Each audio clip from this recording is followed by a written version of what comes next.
आज आखिरकार राध्या को जेल से रिहाई मिल जाती है, जबकि पुलिस इंद्राणी को गिरफ्तार कर सलाखों के पीछे पहुंचा देती है। उधर मित्तल परिवार के सामने भी दादी जी की सच्चाई आ जाती है। यह जानकर परिवार के सभी लोग दादी पर बेहद गुस्सा होते हैं, क्योंकि राध्या को झूठे आरोप में जेल भिजवाने की साजिश के पीछे इंद्राणी के साथ साथ दादी का भी हाथ था। जब प्रथम और राध्या को पता चलता है कि दादी शुरू से ही इंद्राणी के साथ मिली हुई थी और किसी भी कीमत पर राध्या को किचन के खिलाड़ी प्रतियोगिता में जीतने नहीं देना चाहती थी, तो दोनों के होश उड़ जाते हैं। अब दादी जी की साजिश सबके सामने आ चुकी थी और मित्तल परिवार में एक नया तूफान खड़ा होने वाला था। तो जी हाँ दोस्तों, आज के मजेदार और इंटरेस्टिंग वीडियो में आप सभी का स्वागत है। आज कानपुर प्रतियोगिता का आखिरी राउंड था। राध्या पूरे प्यार और मेहनत से अपनी डिश तैयार कर रही थी। तभी प्रतियोगिता के सभी जज घोषणा करते हैं कि अब सभी प्रतियोगी एक दूसरे की बनाई हुई डिश टेस्ट करेंगे और बताएंगे कि किसका खाना कितना स्वादिष्ट है। इसी बीच समाहरा की मां इंद्राणी मौका देखकर चुपके से राध्या की बनाई हुई डिश में एक खतरनाक केमिकल मिला देती है।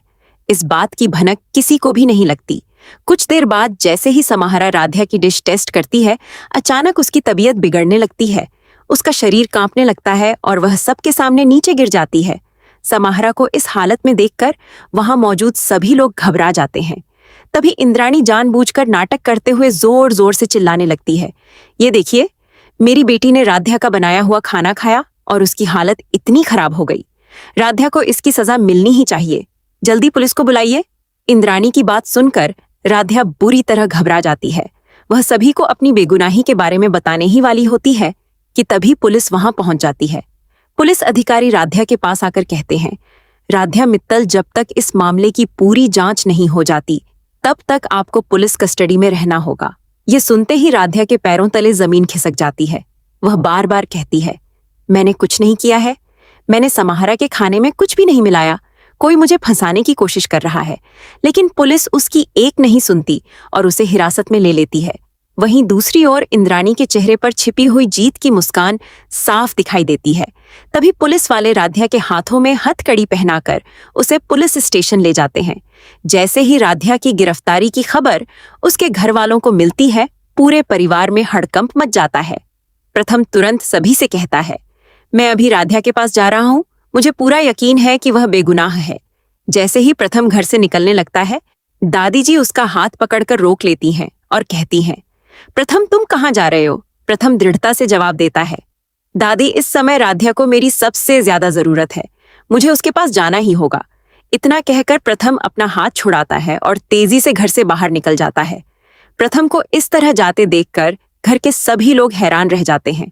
उधर प्रतियोगिता की एक जज मैडम सच्चाई का पता लगाने के लिए प्रतियोगिता स्थल की सीसीटीवी रिकॉर्डिंग चेक करने लगती है। तभी अचानक एक वीडियो देखकर उनके होश उड़ जाते हैं। वीडियो में साफ दिखाई देता है कि इंद्राणी मैडम चुपके से राध्या के बनाए खाने में कोई संदिग्ध केमिकल मिला रही है।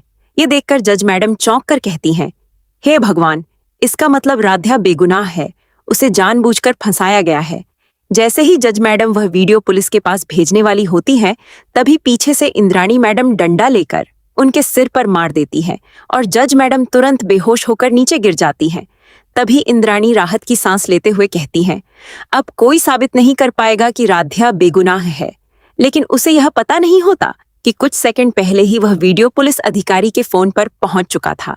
उधर पुलिस स्टेशन में इंस्पेक्टर के फोन पर वीडियो आता है। वह जैसे ही वीडियो चलाते हैं, हैरान रह जाते हैं। इंस्पेक्टर तुरंत कहते हैं, इसका मतलब राध्या को जानबूझकर फंसाया गया है और अगर यह वीडियो जज मैडम ने भेजा है तो उनकी जान भी खतरे में हो सकती है। पुलिस की एक टीम तुरंत प्रतियोगिता स्थल के लिए निकल पड़ती है। उधर इंद्राणी सीसीटीवी रूम से बाहर निकलने ही वाली होती है कि उसे दूर से पुलिस की गाड़ियों की आवाज सुनाई देती है। उसके चेहरे का रंग उड़ जाता है। वह घबराकर कहती है, पुलिस इतनी जल्दी यहाँ कैसे पहुंच गई? तभी उसे शक होता है कि शायद वीडियो पहले ही भेजा जा चुका था। पुलिस प्रतियोगिता स्थल पर पहुंचकर सीसीटीवी रूम की तरफ जाती है, लेकिन तब तक इंद्राणी वहां से निकल चुकी होती है। अंदर जज मैडम बेहोश पड़ी होती हैं। पुलिस तुरंत मेडिकल सहायता बुलाती है। कुछ देर बाद जज मैडम को होश आता है। वह कमजोर आवाज में कहती हैं, इंद्राणी ने ही राध्या के खाने में वह पदार्थ मिलाया था। मैंने सब कुछ सीसीटीवी में देख लिया था। इंस्पेक्टर कहते हैं, आपका भेजा हुआ वीडियो हमारे पास सुरक्षित है। अब सच को कोई नहीं मिटा सकता। उधर राध्या पुलिस स्टेशन में परेशान बैठी होती है। उसकी आंखों में आंसू होते हैं, लेकिन वह बार बार यही कहती है, मैंने कुछ नहीं किया, मैंने किसी के खाने में कुछ नहीं मिलाया। तभी इंस्पेक्टर अंदर आते हैं। राध्या उनकी तरफ देखकर पूछती है, क्या आपको मेरी बात पर विश्वास हुआ? इंस्पेक्टर कुछ पल चुप रहते हैं और फिर कहते हैं, राध्या जी, हमारे हाथ एक महत्वपूर्ण सबूत लगा है। सीसीटीवी फुटेज से पता चला है कि आपको फंसाने की साजिश रची गई थी। यह सुनते ही राध्या की आंखों से आंसू निकल पड़ते हैं। इंस्पेक्टर आगे कहते हैं, वीडियो में इंद्राणी मैडम साफ दिखाई दे रही हैं। राध्या हैरान होकर कहती है, इंद्राणी मैडम? लेकिन उन्होंने मेरे साथ ऐसा क्यों किया? उधर प्रथम पुलिस स्टेशन पहुंचता है। वह राध्या को देखकर भावुक हो जाता है। इंस्पेक्टर प्रथम को भी वीडियो दिखाते हैं। वीडियो देखते ही प्रथम का गुस्सा बढ़ जाता है। वह कहता है, इंद्राणी ने राध्या को फंसाने के लिए इतना बड़ा खेल खेला, मैं उसे नहीं छोड़ूंगा। इंस्पेक्टर तुरंत उसे रोकते हुए कहते हैं, कानून अपना काम करेगा, आप कोई ऐसा कदम मत उठाइए जिससे मामला और बिगड़ जाए। तभी पुलिस को खबर मिलती है कि इंद्राणी प्रतियोगिता स्थल से गायब हो चुकी है। इंद्राणी का भागने का सिलसिला शुरू हो चुका था और अब पुलिस उसके पीछे पूरी ताकत के साथ लग चुकी थी। तभी पुलिस को एक और बड़ा सबूत मिल जाता है। जांच के दौरान यह भी सामने आ जाता है कि जो व्यक्ति अपने शो को चलाकर करोड़ों रुपए कमाना चाहता था और मित्तल परिवार की इज्जत को मिट्टी में मिलाने की साजिश रच रहा था, वह भी इंद्राणी के साथ इस पूरे षड्यंत्र में शामिल था। पुलिस बिना देर किए उसे भी गिरफ्तार कर लेती है। इंस्पेक्टर सख्त आवाज में कहते हैं कि अब इस साजिश में शामिल कोई भी अपराधी कानून से बच नहीं पाएगा। जिसने भी राध्या को झूठे मामले में फंसाने की कोशिश की है, उसे उसकी सजा जरूर मिलेगी। यह खबर सुनते ही मित्तल परिवार राहत की सांस लेता है। लेकिन तभी पुलिस जांच में एक और चौंकाने वाला खुलासा होता है। पुलिस को ऐसे सबूत मिलते हैं जिनसे पता चलता है कि इंद्राणी की बेटी भी इस पूरी साजिश का हिस्सा थी। वह भी पर्दे के पीछे रहकर बार बार नई नई चालें चल रही थी और राध्या को हर हाल में प्रतियोगिता से बाहर करवाना चाहती थी। इंस्पेक्टर तुरंत अपनी टीम को आदेश देते हैं कि इंद्राणी की बेटी को भी हिरासत में लिया जाए। कुछ ही देर में पुलिस उसे भी गिरफ्तार कर लेती है। यह देखकर इंद्राणी के चेहरे का रंग उड़ जाता है। उसे समझ आ जाता है कि अब उसकी कोई भी चाल काम नहीं आएगी। पूरा मित्तल परिवार पहली बार सुकून की सांस लेता है, क्योंकि एक के बाद एक सभी साजिशकर्ता कानून की गिरफ्त में आ चुके थे। लेकिन किसी को यह अंदाजा नहीं था कि इस कहानी का सबसे बड़ा खुलासा अब भी बाकी था। इधर पुलिस की जांच पूरी होने के बाद अदालत में सभी सबूत पेश किए जाते हैं। सबूत इतने मजबूत होते हैं कि इंद्राणी और उसके साथ मिलकर शो चलाने वाला मुख्य साजिशकर्ता अपने अपराध स्वीकार करने पर मजबूर हो जाते हैं। अदालत दोनों को न्यायिक हिरासत में भेज देती है और वे सलाखों के पीछे पहुंच जाते हैं। वहीं दूसरी ओर दादी को भी पुलिस हिरासत में ले लेती है।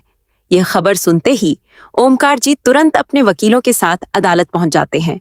कानूनी प्रक्रिया पूरी होने के बाद ओमकार जी दादी को जमानत पर छुड़वा लेते हैं। दादी घर तो लौट आती हैं, लेकिन मित्तल परिवार का कोई भी सदस्य उनसे बात नहीं करता। सभी लोग दादी की साजिश से बेहद नाराज होते हैं और दादी अपनी गलती पर पछताने लगती हैं। उधर कानपुर प्रतियोगिता दोबारा शुरू की जाती है, क्योंकि अब यह साबित हो चुका था कि राध्या पूरी तरह बेगुनाह थी। सभी जज राध्या को सम्मान के साथ वापस प्रतियोगिता में बुलाते हैं। राध्या पूरे आत्मविश्वास और मेहनत के साथ अपनी खास डिश तैयार करती है। उसकी बनाई हुई डिश का स्वाद चखते ही सभी जज उसकी जमकर तारीफ करते हैं। वहां मौजूद सभी लोग राध्या के शानदार प्रदर्शन के लिए तालियां बजाने लगते हैं। दूसरी तरफ इंद्राणी और उसके साथ मिलकर शो चलाने वाला साजिशकर्ता जेल की सलाखों के पीछे अपने किए पर पछता रहे होते हैं। उन्हें समझ आ जाता है कि झूठ और साजिश की उम्र ज्यादा लंबी नहीं होती और आखिरकार सच की ही जीत होती है। अब आगे राध्या प्रतियोगिता जीत पाएगी या उसके सामने कोई नई साजिश खड़ी होगी, यह जानने के लिए बने रहिए हमारे साथ। अगर आपको हमारी कहानी पसंद आई हो तो वीडियो को लाइक करें, चैनल को सब्सक्राइब करें और बेल आइकन को जरूर दबाएं, ताकि ऐसे ही नए नए अपडेट सबसे पहले आपको मिलते रहें। आप सभी का बहुत बहुत धन्यवाद।